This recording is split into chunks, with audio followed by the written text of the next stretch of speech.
네, 안녕하십니까. 글로벌 모니터 김수원 대표입니다. 우리가 그 채권 같은 주식이라고 하는 표현이 있지 않습니까? 우리 주식 종목 중에서, 주가의 그 변동폭은 되게 작으면서, 배당을 안정적으로 주는, 또 이제 그런 경우에 대부분 뭐 고배당인 경우가 좀 많기는 하죠.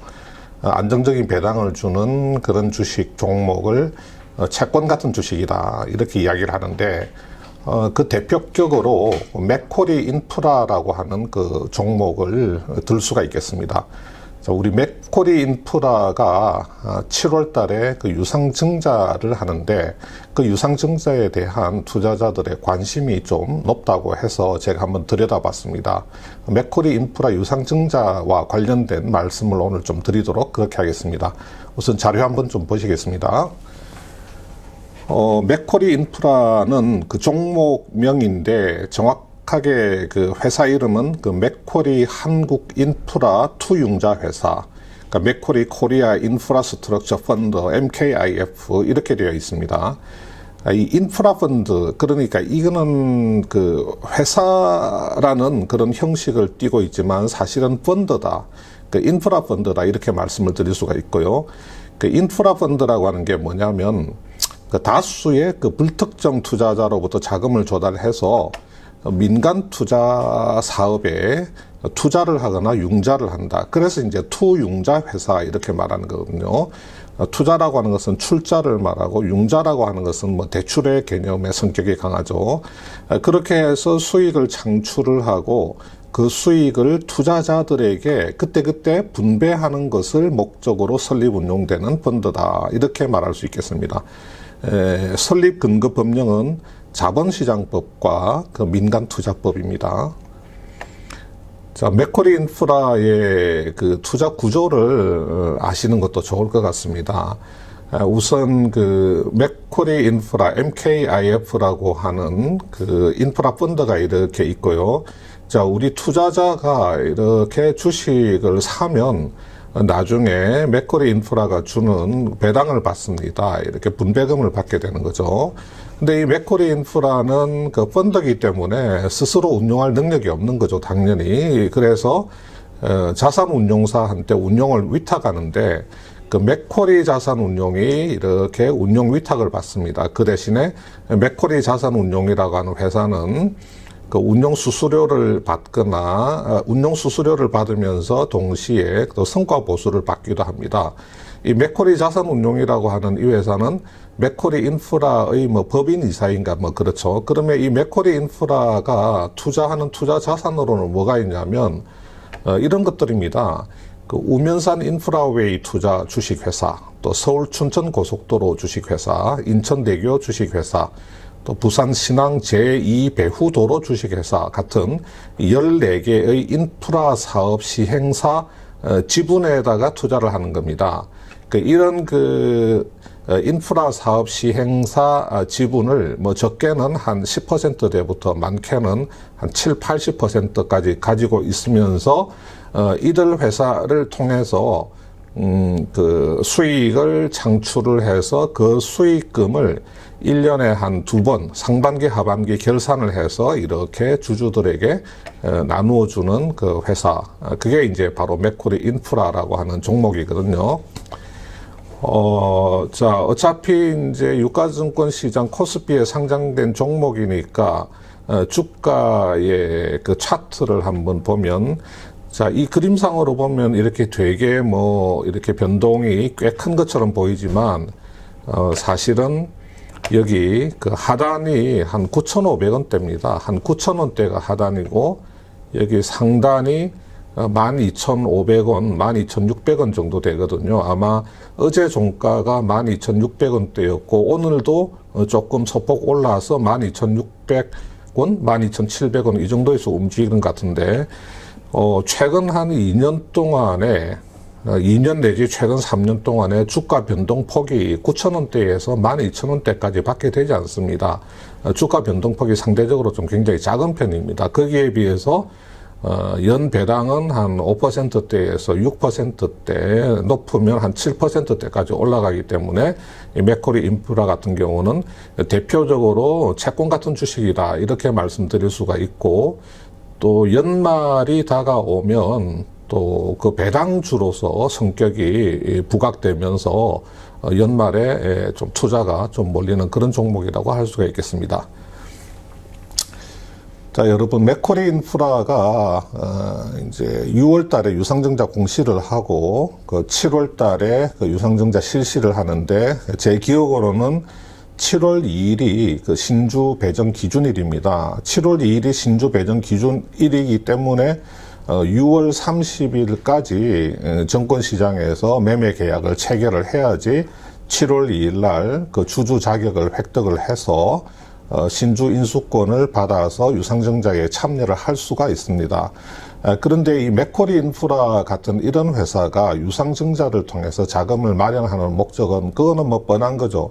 그 새로운 투자 자산을 편입하기 위한 것입니다. 새로운 투자 자산을 편입을 하게 되면 맥쿼리 인프라가 그런 새로운 투자 자산으로부터 뭐 배당을 받는다든지 아니면 어떤 그 이자 수익 같은 것을 받아서 우리 주주들에게, 맥쿼리 인프라 주주들에게 배당을 할 수 있는 여력이 확대됩니다. 그러니까 보통의 유상증자 같은 경우는 뭐 악재다, 주식수가 늘어나서 지분 가치가 희석된다고 이야기하는데, 맥쿼리 인프라 같은 경우는 펀드이기 때문에 그 유상증자를 하는 목적은 거의 딱 하나입니다. 새로운 투자자산 편입이고, 그 새로운 투자자산 편입을 통해서 배당 여력을 증대시키는 것이거든요. 그 펀드의 영속성도 강화시키는 거고요. 그래서 그렇게 뭐 악재로 작용하지는 않습니다. 또 경우에 따라서는 상당히 주가를 끌어올릴 수 있는 호재로 작용을 하는 경우도 많습니다. 그래서 맥쿼리 인프라 유상증자에 대해서 한번 살펴보도록 하겠습니다. 자료를 한번 보시겠습니다. 자, 유상증자 공시가 6월 중순에 나왔는데요. 금액은 한 4천억 원 정도 되고, 발행가액은 12,250원입니다. 이 12,250원이라고 하는 신주 발행 가격이 그 당시에 이제 시세하고 비교를 하면 한 2%, 약 3% 정도 그 할인된 가격이거든요. 맥쿼리 인프라에 보통 우리가 되게 일반적인 기업들이 그 유상증자를 하게 되면 신주 발행가가 한 15%에서 20% 정도 할인이 됩니다. 그런데 맥쿼리 인프라 같은 경우는 한 3%밖에 할인이 되지 않습니다. 그 이유는 맥쿼리 인프라 같은 경우는 안정적으로 배당을 주는 고배당주이기 때문에 유상증자 할인율을 그 회사가 그렇게 크게 책정을 하지 않습니다. 아까 말씀드린 대로 신주 배정 기준일은 7월 2일이니까 6월 30일까지 주식거래 체결을 하시면 신주를 받을 자격이 생기고요. 당연히 뭐 지금 주주 배정을 하고 실권주는 일반 공모를 합니다. 그럼 이제 이게 유상증자 4천억 원을 어디다가 쓰느냐 하면 주식회사 해양에너지, 그리고 주식회사 서랍을 도시가스 투자에 사용할 예정이다, 이렇게 돼 있는데, 이 두 회사 지분 100%를 인수를 하는데 이 유상증자 자금이 사용이 됩니다. 총 인수 자금은 한 8천억 정도 되는데 유상증자로 4천억 마련하고 나머지 한 4천억 정도는 차입을 해서 활용을 할 것 같습니다. 여기에 대해서는 뒤에서 조금 더 자세히 설명을 드리도록 하겠습니다. 자, 한 가지 눈에 띄는 내용은 배정 물량의 100%까지 초과 청약이 가능하다, 이렇게 되어 있습니다. 여러분, 유상증자를 하면서 그 초과 청약 그 조건이 붙어 있는 경우가 있습니다. 초과 청약 그 물량이 100%까지 가능하다는 것은 무슨 이야기냐면, 예를 들어서 제가 맥쿼리 인프라의 그 구주주인데, 이번 유상증자에 따라서 만약에 100주를 인수할 수 있는 그 신주 인수권을 받게 되었다. 그러면 제가 신주 인수권을 행사를 하게 되면 저는 100주를 신주를 인수를 할 수 있게 되는 겁니다. 그런데 만약에 저한테 100%의 초과 청약 그 권리를 저한테 준다고 하면 제가 구주주로서 배정받은 100주 말고 또 추가로 100주를 더 청약을 넣을 수가 있는 겁니다. 그러면 초과로 청약을 넣은 그 100주는 나중에 어떻게 되느냐, 구주주들 중에서 청약을 포기하는 물량이 있지 않습니까? 그런 물량이 생기게 되면 그런 구주주 중에서 청약 포기 물량을 다 모아서 초과 청약을 한 주주들에게 또 분배를 해주게 되는 겁니다. 그래서 제가 100주를 받고 추가로 100주를 더 초과 청약을 했다. 묻고 따블러 갔을 때 그때 초과 청약한 100주 중에서 한 주도 못 받을 수도 있습니다. 왜냐하면 그 구주주들이 모두 다 청약을 해버리면 못 받는 거고, 구주주 청약 포기 물량이 있으면 제가 한 10주도 받을 수 있고 20주도 받을 수 있고, 만약에 구주주 청약 포기 물량이 되게 많으면 제가 100주를 다 받을 수도 있게 되는 겁니다. 그래서 유상증자 조건이 굉장히 좋은 기업이라고 하면 적극적으로 초과 청약을 하시면 그 초과 청약 물량을 많이 받을 수 있어서 어떤 수익 창출의 기회가 더 있다, 이렇게 말씀드릴 수가 있는 겁니다. 자료를 한번 계속해서 보시겠습니다. 자, 아까 말씀드린 대로 유상증자는 일반적으로 악재고 주당 가치 희석 효과가 있다고 하는데, 맥쿼리 인프라의 유증이라고 하는 것은 신규 자산을 편입하기 위한 목적이죠. 펀드가 돈을 마련하는 이유는 뻔하지 않습니까? 투자를 위한 겁니다. 그래서 배당 여력이 확대된다. 그래서 우리가 맥쿼리 인프라 같은 회사가 유상증자를 할 때는 조금 계산기를 돌려볼 필요가 있습니다. 유상증자에 따른 주식수 증가 때문에 발생하는 가치 희석, 이거하고 신규로 어떤 투자 자산을 편입을 해서 배당 확대 효과가 생기는 이런 두 가지를 비교를 해서 배당 확대 효과가 더 크다 그러면 유상증자에 참여할 수 있는 그런 메리트가 있다, 이렇게 말씀드릴 수가 있겠습니다. 자, 맥쿼리 인프라가 인수하려고 하는 해양에너지, 광주 전남 지역의 광주하고 전남 8개 지역 도시가스 공급사입니다. 서라벌 도시가스 경북에 있는 2개 지역의 도시가스 공급사인데, 글렌우드 P라고 하는 사모펀드가 이 두 회사의 지분을 각각 100%씩 가지고 있었는데, 이번에 맥쿼리 인프라가 영산에너지, 보문에너지라고 하는 두 회사를 만들어서 해양에너지 지분 100%를 끌어오고 서라벌 도시가스 지분 100%를 끌어오는데 총 8천억 원을 투입한다, 이런 구조로 보시면 되겠습니다. 자, 그러면 배당 수익에 대해서 한번 말씀드려 보겠습니다.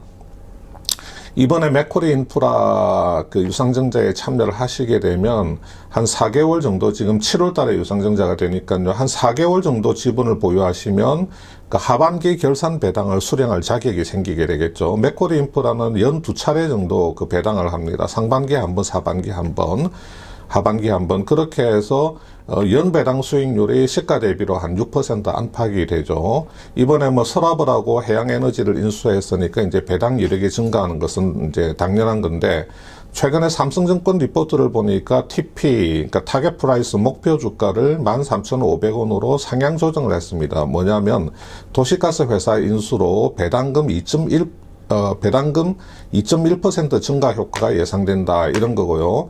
주식수 증가에 따른 희석 효과를 감안해도 내년 배당금은 주당 한 760원 정도 예상된다, 이런 이야기입니다.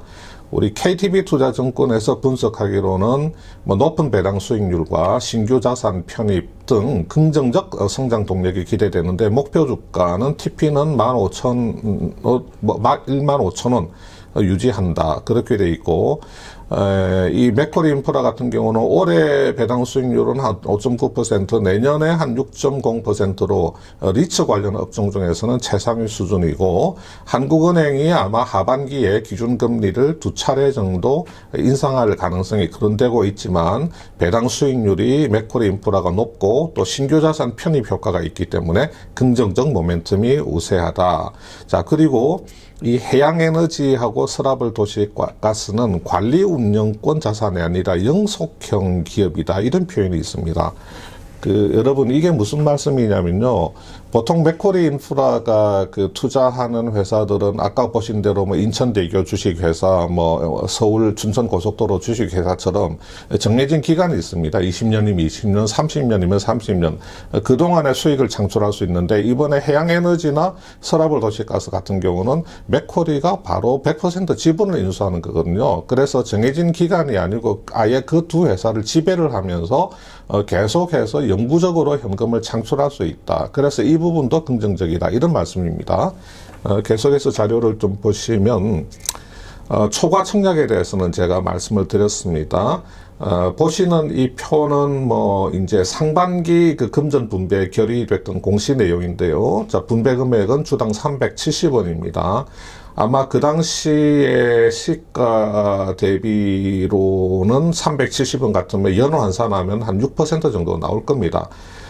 그러니까 이번에 유상증자 들어가셔도 상반기 그 분배는 받지 못한다. 뭐 이런 이야기. 이제 하반기 분배는 당연히 자격이 생기는 거죠. 자, 이 표는 맥쿼리 인프라가 쭉 그 주당 그 분배금을 해온 그 기록인데요. 2015년부터 20년까지 보시면 한 400원대에서 500원대로 올라오고 600원대에서 다시 700원대로 올라와서 분배금은 해가 갈수록 이렇게 늘어나고 있는 추세입니다.